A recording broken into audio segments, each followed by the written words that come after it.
Chapter 16. Have you ever seen a tumbleweed blowing across a road? Well, in this chapter, it's going to be mentioning about the title of the book and about tumbleweeds. So have this image in your mind of a tumbleweed blowing. Chapter 16. After Marcy's visit, the next few days were pretty dismal. Grandma seemed extra grumpy and hardly spoke to me, except to give me chores to do or remind me to be quiet. One afternoon I was sweeping off the back step when she came along. "You like to disobey, is that it?" she asked. "No, ma'am." I knew I didn't have to ask what I'd done wrong. If there was one thing that seemed to make her happy, it was explaining my shortcomings. "So why do you make this noise?" It took me a few seconds to figure out what noise she meant. Then I realized that I'd been singing. I told her I was sorry and I'd try harder. "Heedless girl," she muttered as she walked away. I finished sweeping in silence, reminding myself that it was only for a little while longer and that Daddy would soon have sold enough marvelous pots and pans to come get me.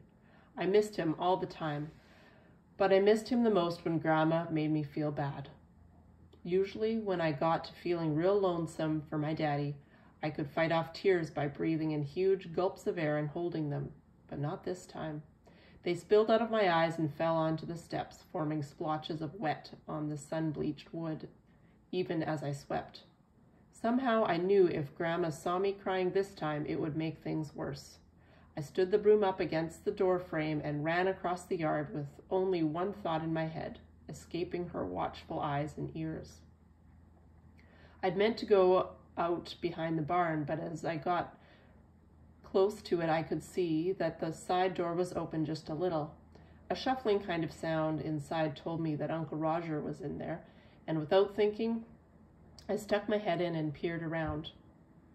It was hard to see at first. There were only a few small windows in there, though a bit more light did get in through all the spaces between the wall's boards. It was hard to say if the light helped or not because it mostly seemed to show up the dusty haziness in the air. Uncle Roger was sitting on an overturned pail, holding a long piece of wood that was curved on both ends. He looked over almost at once, probably because the door squeaked a bit when my head nudged in. "Hello, Ellie's head," he called out. I swallowed and blinked and cleared my throat a little, then answered him hello back.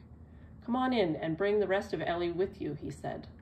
I knew there were streaks down my face from the tears, but it didn't seem likely Uncle Roger would be able to see them in the dark of the barn. I swiped at my cheeks to brush the wet away and then stepped in and walked toward him, stopping about 10 feet away. "There's a milking stool over there," he said, gesturing with his thumb. "Bring it here and have a sit down." I got the stool and brought it over. It was short, like it had been made for someone like me who didn't have very long legs. "This here," he said, nodding at the curved piece of wood he was holding, "is a handmade swingle tree. It goes on the horse's traces when we're setting up to haul big loads."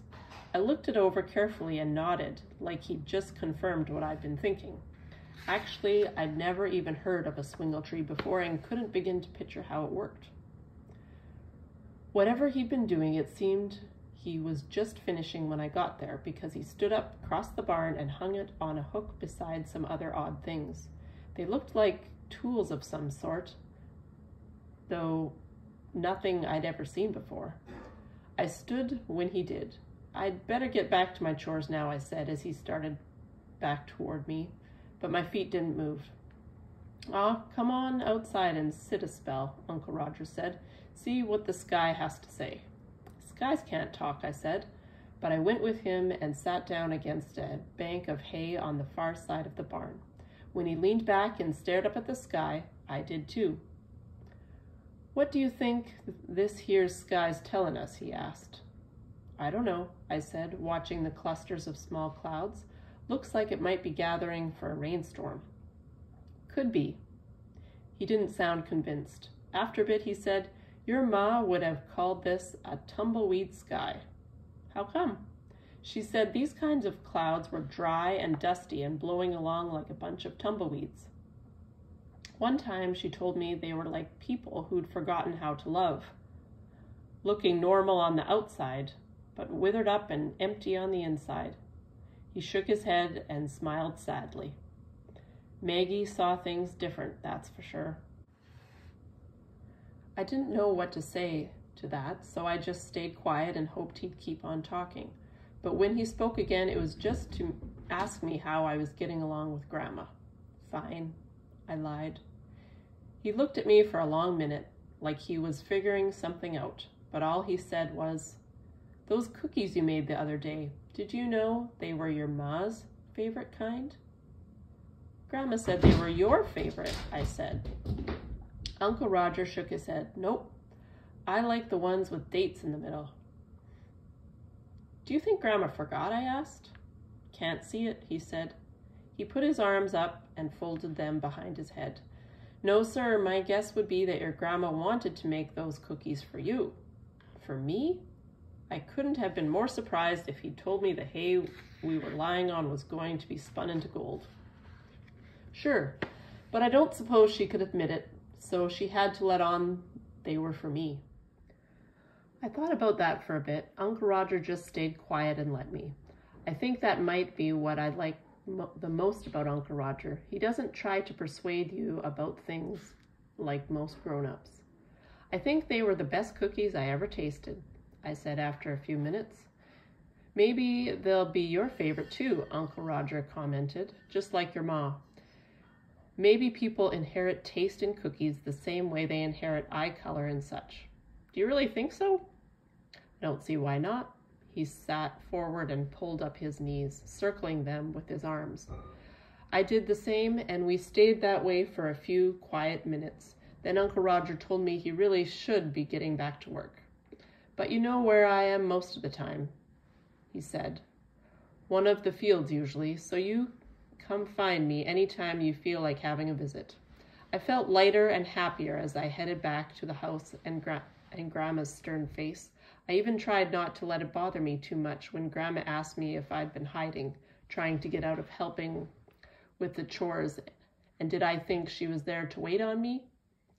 I talked to Sammy about it all later, how mean Grandma was and how hard it was to be there. "Some days I just feel like a prisoner, trapped in this horrible old house," I told him. "I know Grandma is feeding me and giving me a place to live while Daddy gets back on his feet, but I just can't find it in my heart to feel thankful. It's hard to be grateful when you're sad and lonely and just want to be back in your own home." Sammy tilted his head sideways like he was truly trying to sympathize, but I was probably imagining that. That night at bedtime, I prayed a prayer that Daddy would be the best, marvelous pots and pan salesman ever, so he could come back for me soon. I don't guess that's the kind of prayer God really wants to hear. Daddy says we should always ask him to do his will, but I didn't want to take a chance in case his will wasn't the same as what I wanted. Not if it meant I had to stay with Grandma Appleby 1 minute longer than I absolutely had to. The cover of the book is based on a scene in this chapter.